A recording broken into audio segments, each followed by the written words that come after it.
Hello guys! Magandang araw! Ka-attend nga pala kami ng grand opening ng isang restaurant ngayon sa Baguio City. So ito ang Casa Lasa. So located sila sa P. Burgos and malapit or katapat nga lang sila ng Baguio Central University. O, diba? Napakaganda ng place nila. O. And malawak nga rin tong lugar dito kaya pwede dito mag-event like any occasions like birthday, parties, wedding kasi ang lawak talaga ng lugar nila. So ayan ang BCU. Ayan, madali lang siyang makita ang kanilang landmark. And pagdating nga namin, grabe talagang winelcome din agad nila kami, especially ng mga family din or ng owner nga ng restaurant na ito. And ito nga yung mga food dumps. Grabe, ang daming food dumps and napakasasarap nga ng mga yan. Lalo na yung mga desserts din. Gusto rin din namin talaga yung desserts nila. And merong buffet area din sa second floor, sa third floor, and meron nga rin yung sa cocktails din. So this time, we will try visiting their garden. So ito yung daan naman papunta dun sa kanilang garden or parang events area. So dun yung magaganap ang kanilang program na for grand opening. Ayun, diba? Ang ganda ng padaan papunta dun. Oh, and ang ganda rin nga ng mga plants dito or mga landscape. And may welding dyan. O, diba? Ang ganda dito kasi tanaw na tanaw nyo yung Baguio City. And pag akyat na namin dito, kakilala din pala ni Habi yung mga banda nga na magpo-perform. And syempre, ang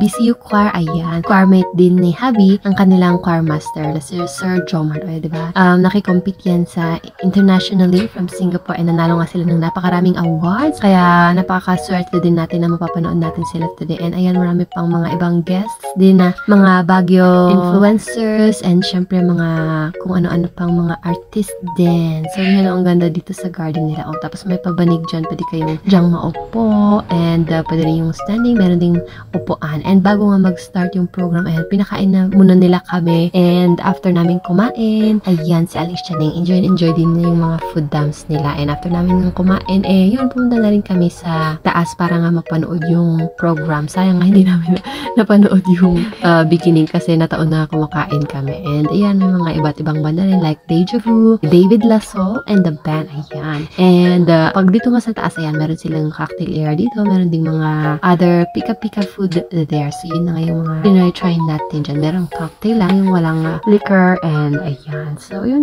relax lang tayo dito while listening to music and syempre enjoying the view na rin. And of course, the cold weather of Baguio City. Marami-rami ring naka-attend kaya yun, masaya din naman yung event niya. And ayan, na-meet ko rin pala dito si Mami Cinderella in Baguio. Ayan, so kasamahan ko din siyang mommy vlogger sa Baguio City and ang kanyang husband and mga anak. And ayan na si David Lasso habang nagpo-perform. Ayan, pinapanood namin siya. Diba? Ang ganda-ganda pala talaga din naman ang boses niya. Kaya pala siya naging sikat din. And syempre, ang Deja Vu band, prominent band din sa Baguio City. And tinapos na namin yung program hanggang after party. And ayun lang, nagpaalam na rin kami after sa kanilang mga bosses. So, yun lang po. Maraming salamat.